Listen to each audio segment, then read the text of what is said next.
Hi.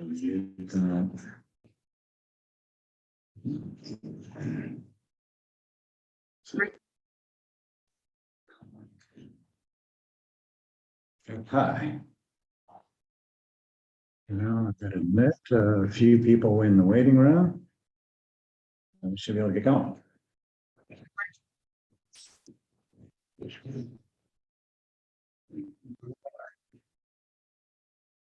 All right, if I can ask everyone who's joining to please mute. Looks like they're going. All right, so if those of you on Zoom have trouble hearing, just raise your hand. Use the raise your hand. Go ahead. I don't know if I like that. That's our ping speed right there. 2000 milliseconds. It's a delay for a beep in case, Joseph says something. I don't know where that's. That's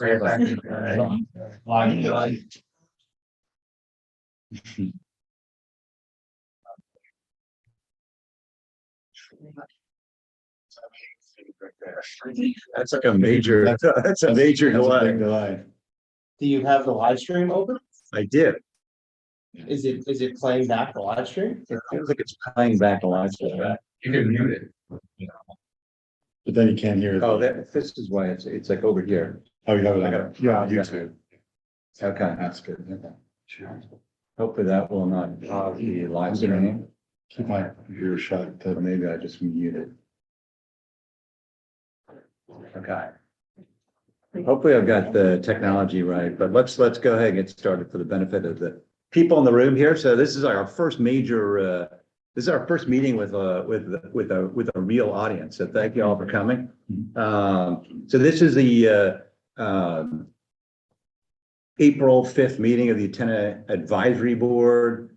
On our agenda tonight, we wanted to first do some housekeeping, which include approving the minutes from the last meeting. Hopefully everybody is on the board here has seen those minutes. I also want to welcome Sam Dodge here as the newest member. I think he was officially sworn in this morning. Monday. Okay. Yesterday. So we welcome Sam to board. He brings with him quite a bit of knowledge of cell tower installations in the surrounding communities, including Pound Ridge, and also brings along with Brian Porco here some expertise on the emergency services communication, which the cell towers, among other things, serve as a platform for.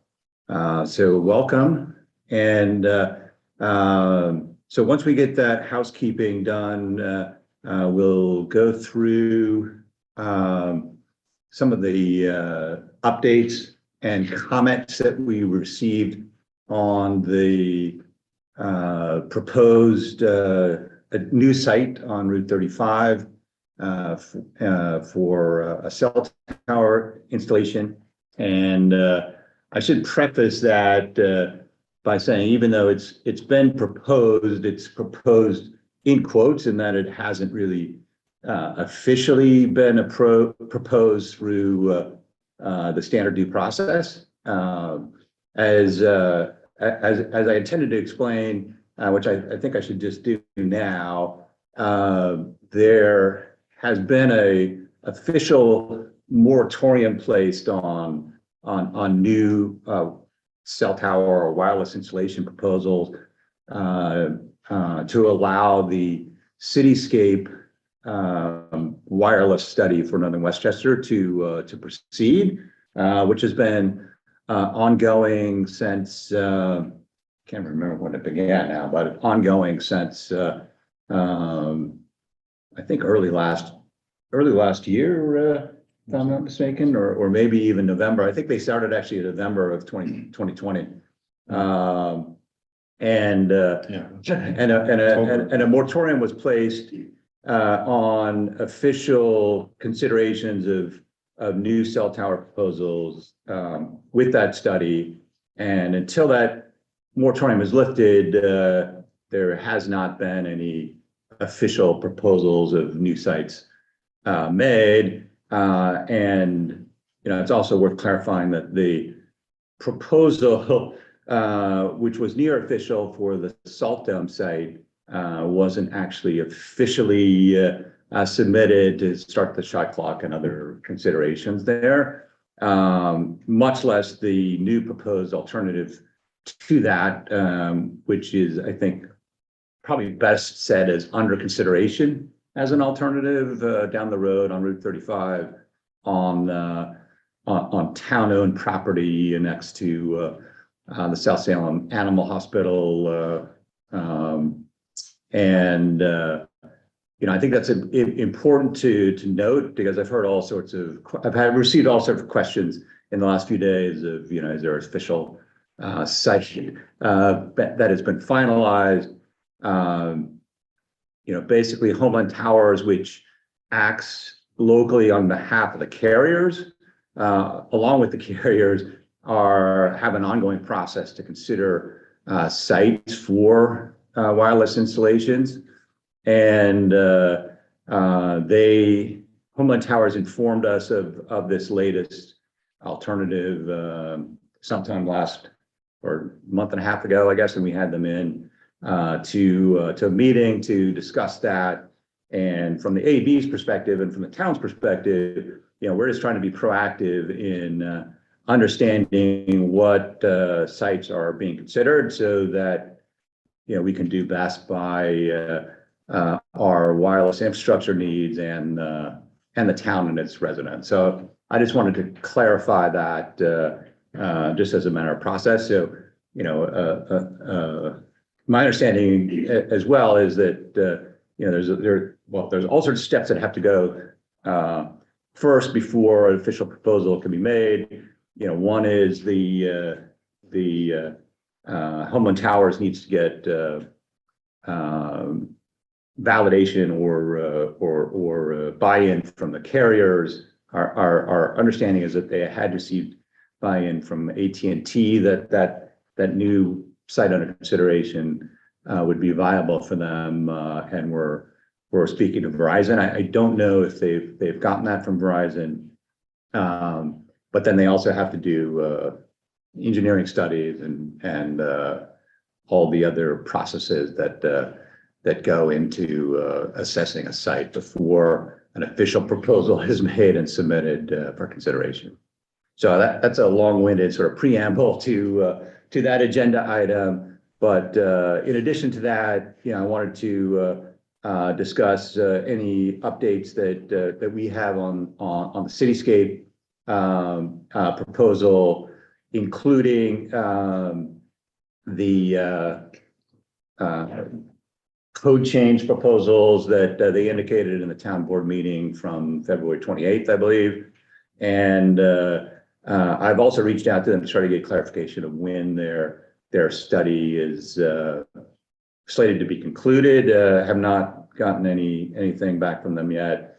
And then wanted to talk about an item that we discussed about fiber rollout from Altice and otherwise to support potential wireless installations in town, including microsites, and then if we've got any updates on the emergency services communications. So that's our agenda. I'll move first to approve the minutes from the last meeting. Do I have a second? Second, I read them. They look good. Any discussion? All right. Any objections to approving the minutes from you? Sam? All right. I wasn't actually out. So the minutes are hereby approved from last meeting, and so that's as also indicated in the prior meeting. Rob made the point that we've had several requests for minutes to be distributed as soon as possible, and we're trying to go through the process of getting the minutes approved in the subsequent meeting. And since we don't typically meet every day, just ask for your patience in getting those minutes out. And as demonstrated by our late start here, I'm trying to give access to these meetings to the broader public, both through Zoom, but now through the YouTube connection, which will allow people to view them later and not live. So let me just, at this point, pause here to check to see that the people online, if anyone's having trouble hearing, if they could raise their hand. Otherwise, I'll assume that we're good on the Zoom and hopefully also on the live stream. Don't see anything. Okay, so let's proceed to the agenda item of considering any updates on the newly considered Route 35 site. I did receive, as I mentioned, some emails regarding that, as well as a letter from the Whalens, who I think are here tonight, and Steve and Meg Shapiro. And if I could just summarize the points in both those, I think one, there's a concern about the wetland situation on the property and the neighboring properties, as well as sort of the aesthetics of a cell tower, given that it's in a special character district governed by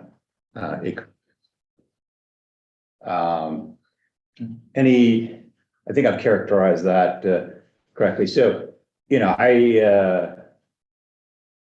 any comments from others on the board before we? I've posted those letters to our little project manager, so hopefully everyone's seen those. I'll say that I've also walked the site. Seen it, it's very, very wet. And as you said, I think in the last meeting, it's obvious that it kind of a river runs through it. Yeah. It's maybe not quite a river, but a creek or a brook or whatever we want to call that. And it's very rocky, and there's quite a bit of water on the property. Not being a cell tower site engineer, it's hard for me to comment on the viability of that from a construction standpoint. But I think it's fair to say that Homeland Towers did mention that they're planning to do a site review and an engineering study. My assumption is that it was sort of pending Verizon giving the go ahead. Yeah. Yeah, I think if they look at the site and they say it's potentially adequate for the needs of filling in the gap that they're looking at, then they'll go to the next step. Yeah, go ahead. But if they say, no, that's not, it's too close to a tower, it doesn't fill the gap, then they're not even gonna look. Yeah. So they haven't even gotten to that point yet, with the second carrier. With the first carrier, you said Verizon said.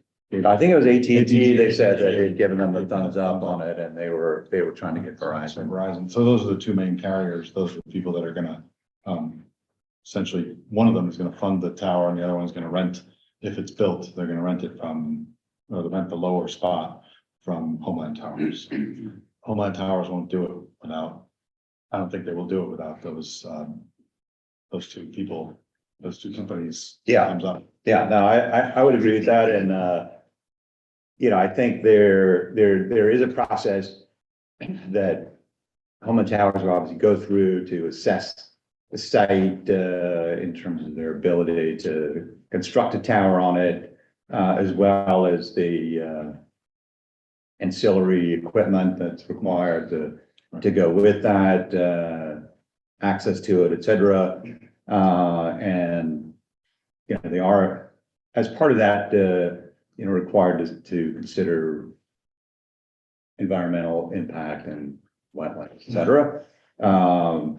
In terms of the ACART process, I'm not intimately familiar with how that So I goes with cell towers, but you may have some. got a little primer on Yeah. that. The tower in, Cross River is also in a special character district, Mhm. and to not require, ECART's approval, because the town board took it. The ACARC is a subcommittee of the planning board, and the planning board is a subcommittee of the town board. So each of those supersedes each other, so the town board can say, we're gonna make this decision and just take it out of their hands essentially. And that's what they did with the Cross River Tower. Not that they didn't ask for input, but there was no hearings and there was no planning board. All the hearings were town board hearings or town board meetings. There were open, whatever the public comment periods. There were probably several of those. I remember going to a couple at the library in the high school. I think at least two of them. And there may have been another one that I didn't go to. This is before I was on AAB. Yeah. Okay. That's the process that I remember seeing. And then Yeah. also I asked about what ACAR has to do with it. And they don't, it's, if the town says we're gonna take it and the town makes a decision, town board makes a decision. Okay, that's good. And I think that's consistent with, Tony unfortunately had a conflict, but he, the best of his recollection from his experience with the Cross River or the LVAC tower, in Cross River, that was sort of his recollection as well. So, again, as far as I know, we don't know if Verizon's given it the thumbs up yet. We can certainly, from an AAB's perspective, pass along the comments from the letters to Homa Towers, but again, it's I don't know from their perspective, they will probably, if they get the green light from the carriers, my presumption is that they would proceed with their study and then take into account the environmental impact with that, along with the aesthetics to some extent. I think they're cognizant of And during all this, the salt dome was not off the table. It's That's a very good point. So the salt dome, it's not that the salt dome site has gone away from as a proposed site. In fact, I think the consensus from a Homa Tower standpoint and the carriers is that is the ideal location from covering the gap. It's as close as equidistant to the two existing towers in Town Park and Lee and Levy Preserve. And so they're just looking, I think they're considering this as an alternative to that site. And so, as in response to the comments, and it's something that the AAB is this board is had taken upon itself anyway, is that if there are other alternative sites that get needed wireless infrastructure in place, both from the standpoint of town and its residents, but also importantly, the carriers who ultimately have to fund these towers. We're more than happy to put those forward and consider them.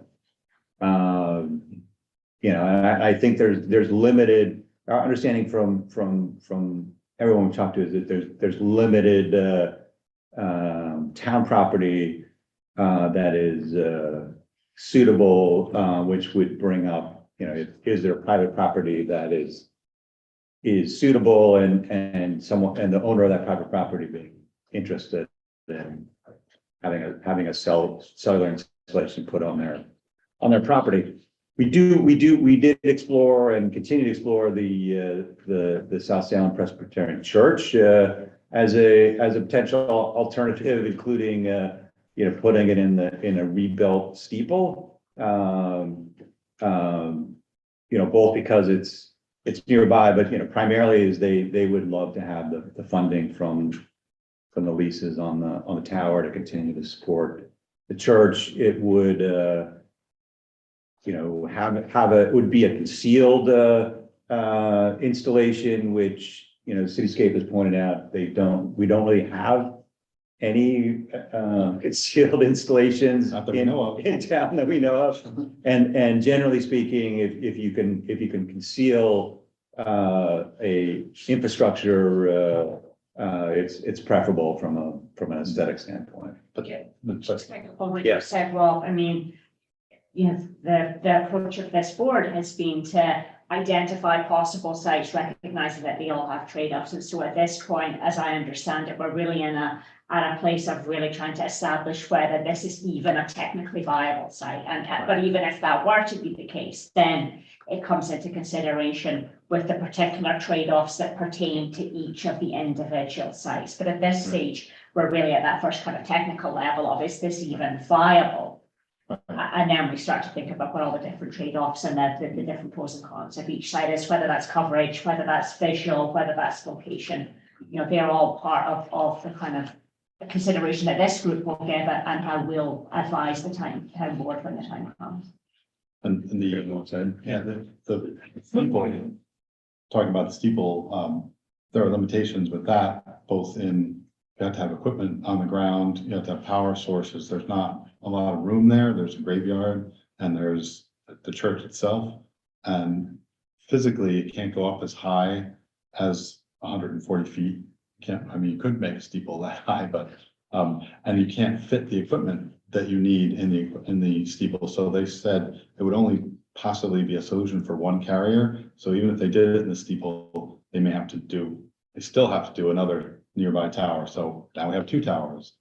So that doesn't, I'm not sure that one addresses a problem unless there's, some change in equipment. That was the reaction that I remember from a year and a half ago from Cityscape, not Cityscape, from Homeland Tower about that solution. But that was just my recollection of that discussion, and could open up again. I don't know. And I think it's incumbent on us, as it relates to each potential site, to just serve a community best by exploring all the different options. Yeah, we And then that shut would it down. the town board can make the decision when the time comes in the fullness of information, knowing that we've explored all the different options for the community. And I think that serves every part of our community to make sure we're thoroughly exploring each option. And if there's a homeowner out there, doesn't have to be on public property or town property, it can be on private property, and you get the revenue. I'm in a hollow, but Yeah. containers. Yeah.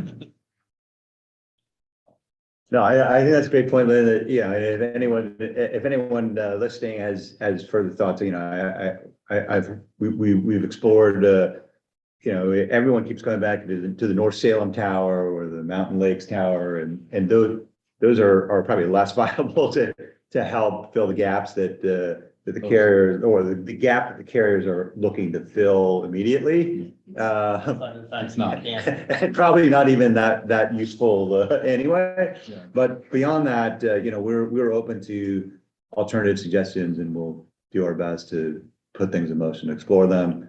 Yeah, I did reach out to Cityscape again, since we don't seem, the carriers and home and towers don't seem to be very interested for the reasons Rob, I think, outlaid in the Presbyterian Church Tower at steeple. But I did ask Cityscape if they could recommend someone to even just make an assessment of independent assessment of what the possibilities there would be. I don't know. Are there anything else we wanted to say about the Route 35 site? So, yeah, no, not that, you referred to the Mountain Lake site, which is currently an emergency services tower on county property, and they've said over and over again, they're not expanding that, they're not gonna build a cell tower there, and even if they did, it's gotta go through about 300 feet of granite to get the signal over the mountain. So it's just physically, and like properties of electromagnetic waves will not let that be a viable site, because there's a big mountain in the way.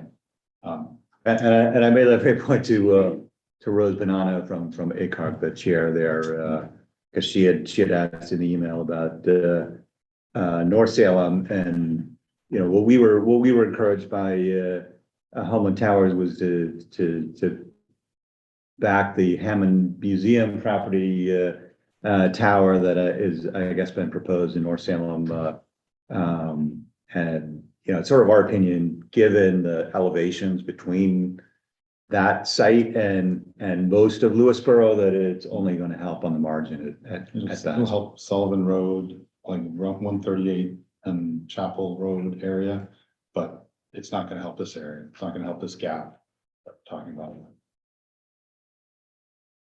So I'm gonna presume most of the people here are for this discussion. Maybe I had intended to do public comment at the end. Would it make sense to take public comment now? Can I move that? Yeah. Sure. Anyone second that idea? We got nothing else. Okay, so maybe I will open up to public comment on this matter, because I presume this is why most people have turned up on this fine Tuesday evening. Any public comment, let's try to keep it short, but if there's any public comment, if you could just state your name and. Just real quickly, what's through the approval process for the site itself? I mean, clearly, we're talking about an area that's that may well be in wetlands, but it's certainly within a wetlands buffer zone. So who would grant a wetlands variance? Is there an EIS involved that's required? I mean, what grants the approval for the site itself? That is the town board would do that So because. the town board can just say, hey, we want it there, so we're gonna. Well, Yeah. They, We're gonna approve your if they, yeah, there's a process in New York State called the Monroe balancing plan. I forget what the exact terms are, but it basically said if there's a public need for infrastructure, that it can supersede other regulations, other environmental things, basically any, zoning, appearance, anything. And that's what they, what they use to, get the Cross River Tower through. So but they have to make a case for it. They have to say, this is the only place, and we've explored options everywhere. And, it's the best possible place, and it's the only place that's gonna fit all these criteria. So that's the approval. The approval process goes through the town board, but they would, since it's town property, there's no, like, the Homeland Towers can't just say, we're gonna take this property and build there. The town has to grant the approval to do it. So it's ultimately up to the homeowner or the property owner. So whether it's private property or public property, same process can apply. So that's my understanding. But the process, the length of the process, until that approval, until the town or the property owner says, yes, I'm willing to rent this to you, then Homeland Towers has to submit their application, and then what's called the shot clock starts. And I think is it 90 days or 180 days? The town or the municipality has to make a decision. And that's an FCC law, federal law, because of the communications. I did go on to the FCC site, which everyone's welcome to do, and it sort of outlines, there are some environmental requirements, even for all the Cross River Tower had to go through this, and, they had the official proposal for, the Salt Dome Tower, when it had gone this, the DC has to approve it from a environmental standpoint. I think, then once it clears the FCC hurdles, then it's really the town, has to decide. And then there's also restrictions on while state and local municipalities have say in the matter, there's also regulations governing how much say they have on it once there's proof that the site is viable for putting a cell tower, is because the federal government is trying to encourage wireless infrastructure to go in. And so there's that. But I mean, the actual process would be that Homeland Towers has to do the engineering study, clear these hurdles to make the formal proposal to the town. Does the EEC have any say? I mean, you're just talking about a pole, it's. Yeah, no, I mean, obviously obviously we'll weigh in. Yeah. I mean, I don't know. I can't say with any authority how much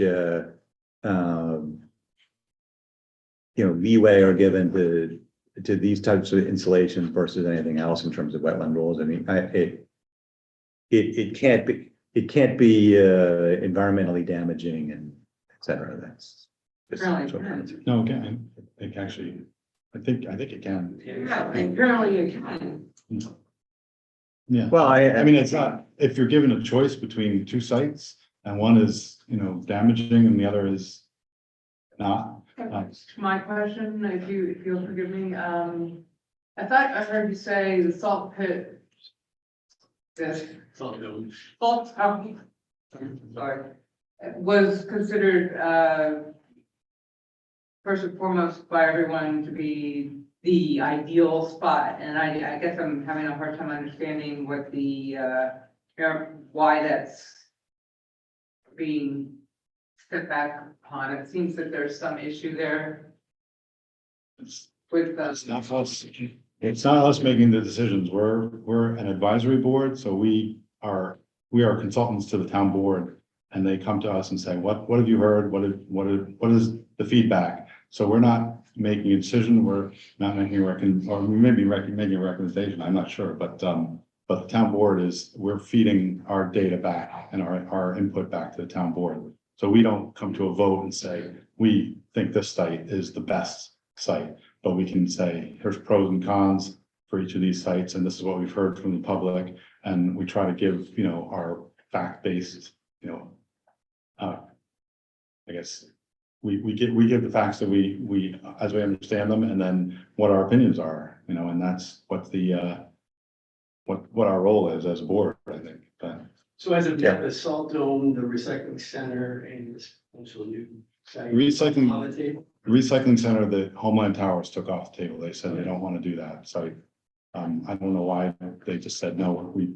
When they originally proposed it back in, I don't know, 20 years. I don't know if they've actually officially taken it off to say. I mean, they verbally said that is off the table as far as I'm concerned, but I don't know if that's There's a lot of. officially. Position. Yeah, I mean, I think it's fair to say that public opposition weighs on their decision to where to site a tower.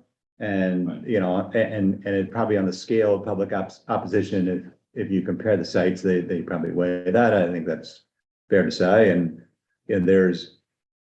it's likely wherever a cell tower goes, that there is going to be some opposition from someone about it. I have a question. What Rob was saying and picking up on what Lynn was saying about trade-offs. So when we look at these sites and we consider that highway department recycling site, I mean, for whatever reason that was taken out of consideration, in my viewpoint, that was a really wise decision. That was a terrible place for a tower. It would really have had visual impact across the lake as you look towards the townhouse. That would have really changed our neighborhood. So that was very sensible. I thought that was now off the table. So now we have these two sites. We have the salt dome and we have the new site that's being considered. So as we all look as a community, it seemed that I've been through a lot of the data on all that, and it seemed to me that there was 4 important factors. So one was that the tower was as far as possible from nearby residences. 2 was that it wasn't visually intrusive and preserved the character of the neighborhood. 3 is that it gives the best wireless coverage to the community and the emergency services. And 4 is that it has the least impact on the environment and wetlands. So it seemed to me, out of everything that we're all looking at as a community, are the kind of 4 main factors. So my question to you guys is, and I know maybe you can't fully answer this quite yet, but does the new site is now in consideration next to the analog, but does that have any advantage at all on any of these 4 major factors? Because it seems to me that the salt dome has the advantage on all of it. Doesn't matter, we're just looking. Steve, you should be sitting up here. No, I actually. Sam just. Yeah, I mean, you're asking for personal perspective or board's perspective. Personal, I mean, from all you guys, I'm. Yeah. It's very hard Yeah. on data, but you guys have seen more data than me. Yeah, And it just seems to me very clearly that whatever's changing the salt dome situation doesn't have anything to do with wireless service, doesn't have anything to do with visual impact, has to do with something else. Because when you look at it and you look at what's possible on the new site, the visual impact will be similar to the highway situation where you have this tower sticking up in the middle of the landscape, really changing the character of a special character district for sure. And so it doesn't seem, I mean, just that's one of these important factors. But it seems to me that I know the town needs to look for other options, but are we on a fool's errand? What's happening? You gotta kick over all the stones to make sure you're kicking the right stone. Yeah, of Well, course, so this do right is- by everyone. Yeah, understand. This is, the salt dome is actually in the same special character district. It's on the very end of it. So that factor is, I mean, if you're gonna compare them, but the technical factors, if you draw a circle from Town Parks Tower and Leon Levy Tower, and you go the exact same distance, it intersects almost to the foot Right. to the salt dome. So Right. technically, and if you're looking physics, you want it to be as close as possible to the, right in between. So the South Salem Animal Hospital is half a mile to the east. So it's not an ideal situation, but it is still close to the population centers, still close to, it's not as close to the northern part, the one at the Salt Dome is closer to Twin Lakes area. It'll be much more beneficial for those folks.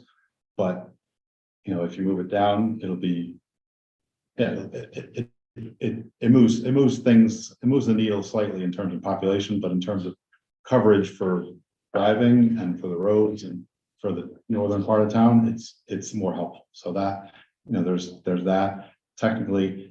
And I hear what you're saying. Yeah, and we just had someone who lives in a special character district, the Salt Dome, we've already given that up to be what it is as a utility site, and it does have much taller trees by Route 35 that will shield the site. I mean, just driving through, really looking at this, the exposure of the antenna on the new site next to the animal hospital, like coming from Boutonville and Spring Hits, that's going to be like a very large monolith right there as you drive up Spring Street.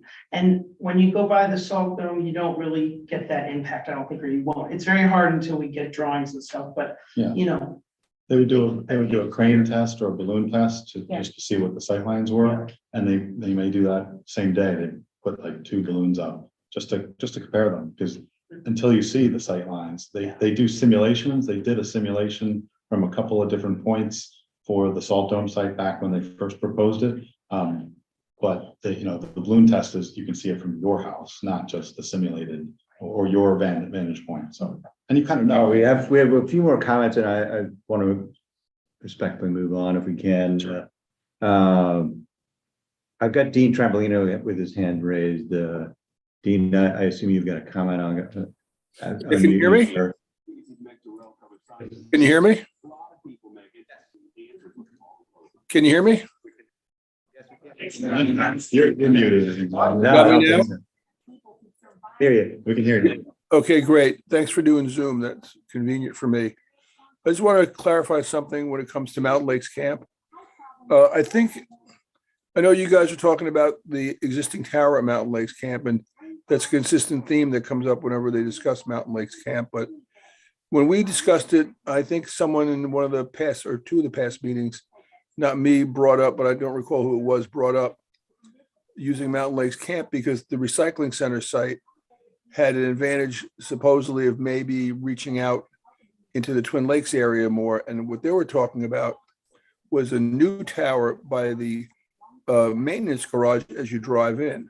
That's right at the edge of the park, right, almost looming over the Twin Lakes area. And I think that's what the people have commented on Mountain Lakes Camp. The comments from the audience have always been, I drove up there, I spoke to the maintenance people, it's a great spot, it's high up just at the edge of Twin Lakes. And the answer coming back the other way from Homeland always seems to be, oh, they don't want anything else on the tower. The tower's on the wrong side of the park. So that's why I want to clarify that I'm not hearing anything. So Yeah. Two different. 2 different sites. And I just wanted to clarify, that's in North Salem, so that's not in Lewisboro. So it's not really in our purview. It would affect South Salem or Twin Lakes area, but it's not like, it won't come up on this board, it won't come up with our town, so I Yeah, don't know if we want to well, talk about it. I think it's, when it comes to looking at, serving the north part of town, I think that's something we should definitely discuss, but I don't know that it's an alternative to where the carriers are. That's why. we No, no, go I'm to not- Cityscape Yeah. Study. I'm not bringing it up as an alternative, just clarification, because if the cityscape is giving a broad coordinated view, then you may be Yeah. picking up, if that were viable, you'd be picking up Twin Lakes 4x4. Yeah, no, I agree with you, Dean. We mentioned that to Cityscape, you know, and I would love to see the carriers do both, something to cover the gap in 35 and serve the residents of north part of town. That's another. There's also a property issue with the fact that it's a county park. Yeah. Because the county won't allow, Yeah, they would have to annex the property because the county doesn't allow any cellular location on any of their park Yeah. property, They so. Well, where there's a will, there's a way. The tower in Town Park took an act of the New York State Legislature, so you can do stuff. Town Park was on property Yeah, that wasn't parkland. It wasn't town county property. parkland. Well, yeah, no, I It wasn't town understand that, park. but just if something takes an act of the legislature, you can get it done. no, I love the can-do spirit, Dean. Thanks for clarifying. Yeah. Uh, Carol Cernak has got her hands raised, and then we'll take one more from in here. Carol, Hi, it's Carol Cernak. hi, Carol. 70 Spring Street South, South Salem, New York, Farvey Farm. It would be helpful in this meeting if we could see who is speaking. I'm on Zoom, so I only know the participants, and it's not even clear who's speaking on the Zoom meeting, let alone who's in the audience. As there's not pictures or anything else, there's no video or anything like that. Regarding We're doing the the, best we can, Carol. I appreciate that, and I look forward to progressing further. The cell tower at the Salt Dome site is not the best option for this town, as it sits between a protected property of over 2 protective historical farms over 175 acres with 2-acre zoning, one which has a conservation easement on it. So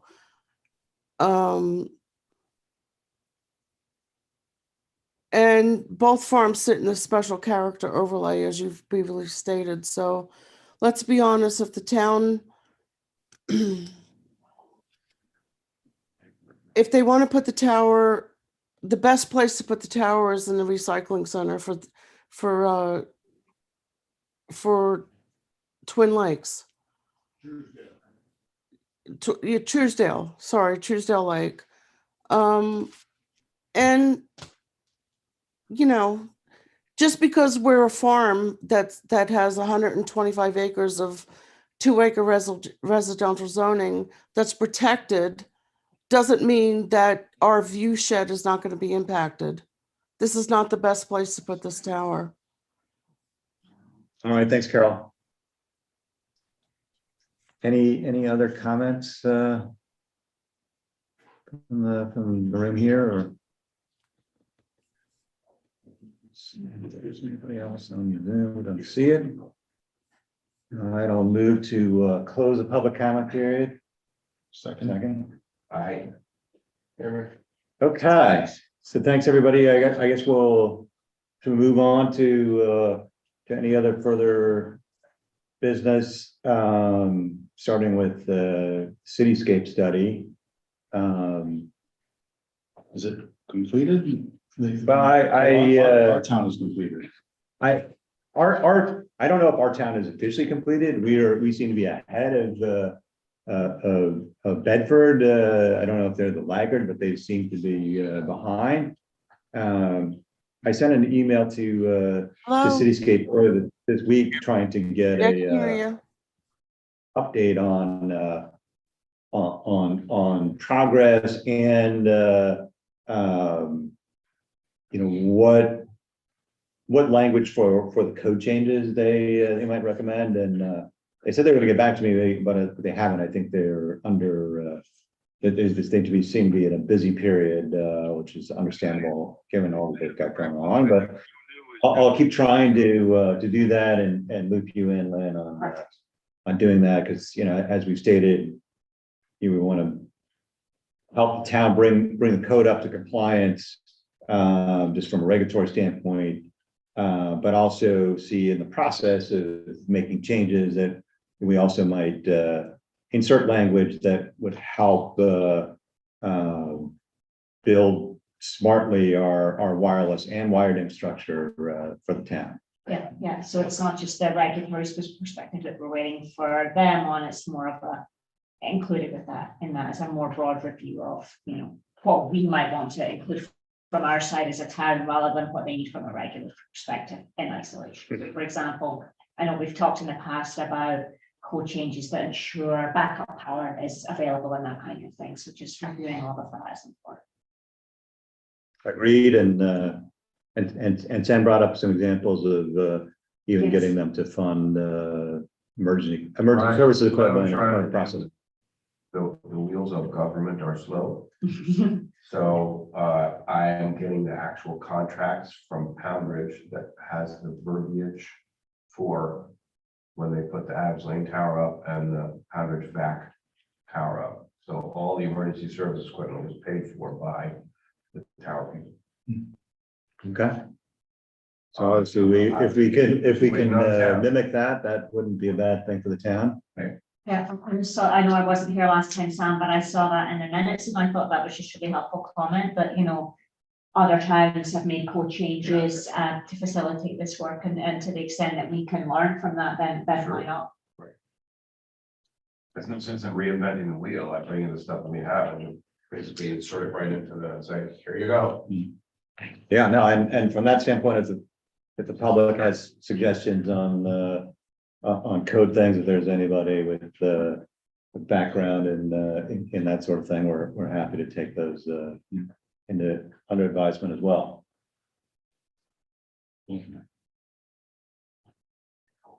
Get their homework.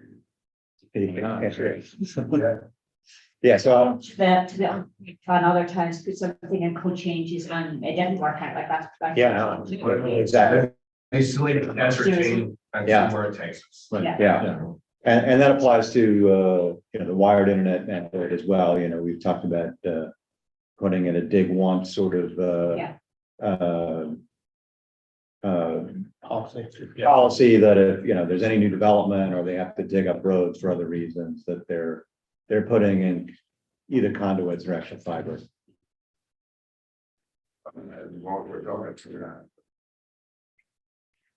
Yeah, I know that you had some back and forth with Yeah, I have a little bit of it. with the Optimum, so maybe we'll come to that in a second. Is there anything other related to Cityscape? I guess we'll just continue to wait for updates from them on when they're going to wrap things up and any more I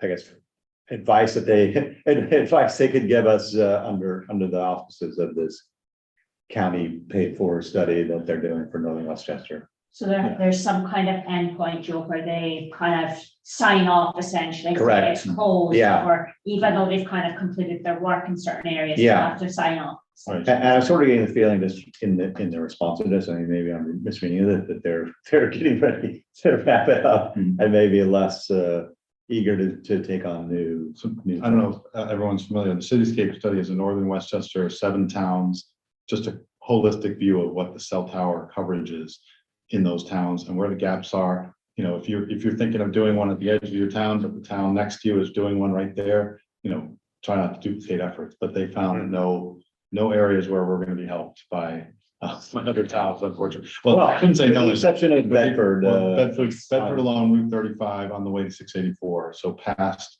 Evergreen Nurseries, there's they're considering a couple of sites, but that's Bedford. But that would help Lewisboro. And that would help sort of keep consistent cell coverage too. But 684. Yeah, that would be good. And also the one North Salem Tower, Hammond Museum Tower, that could potentially help the edge of 138 Chapel Road, that kind of square, which has a dead zone, which actually would be helped by any coverage. Because the one at the Cross River doesn't reach up that high. Agreed.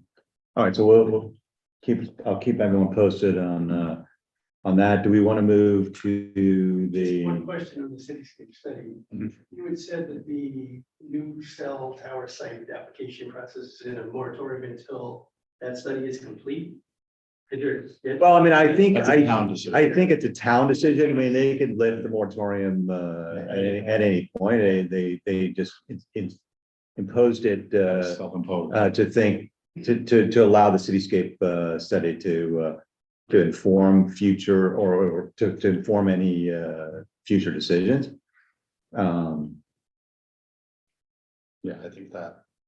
Yeah, it would make sense to know when that's gonna be done, because then, you know, Yeah, I mean, that would, I don't know if the town has to say, okay, we're lifting the moratorium, or if it expires with the publication of the study. I don't know the wording of their. so I think if you haven't looked at their study and their propagation maps from their modeling, you know, I think that's pretty informative of, you know, where eventually we're gonna need infrastructure. But I mean, Chris, you've lived here long enough to know where the gaps are. So, yeah. It's just like, where do I lose cell service? That's where we're gonna target, you know, putting cell towers. I mean, that's where we should target. We better move on here. So Optimum Outreach, you know, I know Sam's like been in touch with John, blank on his last name. John Dooligan. Dooligan, the government affairs liaison, I guess, for Lewisboro. I also sent him a note, and he said regarding what we discussed at the last meeting of potentially using their fiber rollout for the fiber to the home service that they promised they're rolling out by the end of the year to either put in additional fiber or look at ways that we could leverage that fiber to put in to support wireless infrastructure in other parts of town, including in more densely populated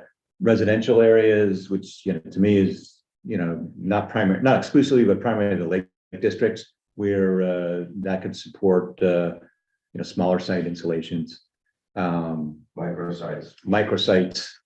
But Sam, I think you also had some complaints about bandwidth, which I've also experienced. And what's going on is the equipment that's in place has been in place for a long time. Starting to fail. They just replaced a node down here, just without going into detail. Okay. It was actually rebuilt from the inside. And by the way, LightPath provides the fiber for like cell towers. When you talk on your cell phone, it's going over voice over IP. So it's converting it to and going out over a fiber line, usually a Verizon fiber line, like Adams Lane uses fiber as their data. So anyway, back to the fiber, the problem that Altice Cable and Optimum is having right now is the new New York State DOT laws that they're having to adhere to. Right? I've read though in North Stamford, Cablevision is laying, they're just going in and changing people's coax to fiber. They're just going and they're digging right through their lawns. So I've read things about people are concerned about their sprinkler systems and things like that, but these are just things that we need to consider as well. When when Altice gets the okay to do fiber, they may come in and want to do it en masse to remove this old infrastructure which is failing. It's kind of like Verizon in other towns removing their wired phones and putting in fiber.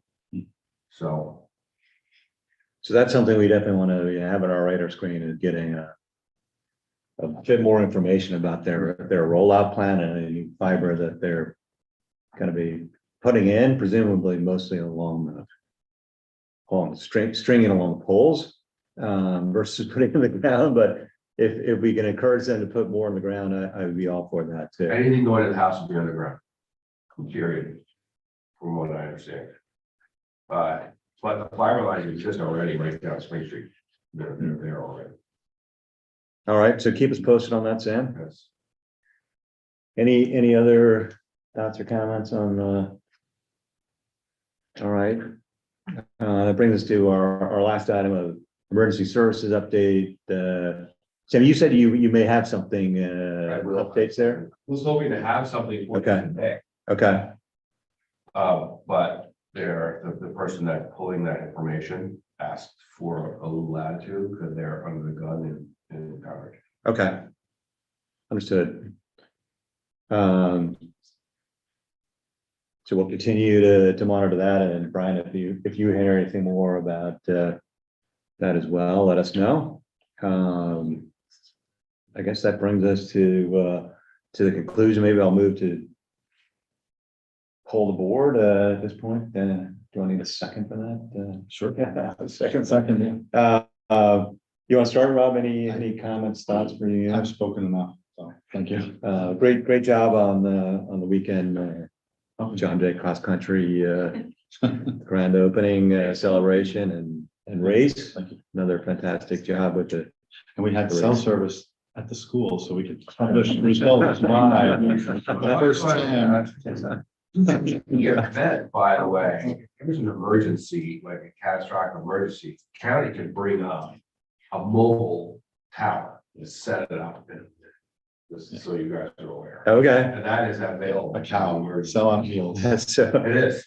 so maybe the Leatherman, you need, at some point, you'll need a. Oh, there's mobile plenty of cell coverage service. between the two towers at the meadow, so. All right, Sam, anything from you? All right, Lynn? I'm good, just really grateful for everybody's participation, because I think it gives us an opportunity to talk a lot about what we've been doing, and it, you know, gives us a great opportunity to hear from other people. So I think that only enhances our work. So really grateful for all the participation here and online. Good. I got nothing tonight. Okay. All right, well, I echo Lynn, and thank you all for your interest and participation. You know, you know, I think, as I said, we're trying to do the best by the town and its residents, you know, both balancing the need that many of us see for improving our infrastructure for wired and wireless, but we obviously want to do it in a smart way that does the best by everyone. It's probably an impossible task, but you know, we're aiming to do the best we can. So thanks everyone for coming. Apologies for a bit of the delay tonight and the blurring on the YouTube, but you know, a connection issue, I'm sure. well, no, I had blurred background on it, didn't realize that. So I'll make a note of that for next time. But yeah, as I said, we're trying to do make these accessible to more and more people, particularly as it's likely that more activity around cell towers in particular is likely coming as the Cityscape study draws to a close and this moratorium with that is lifted. So with that, I'll move to close our Second session. Thanks everyone again for coming. All right. Thank you. Very much.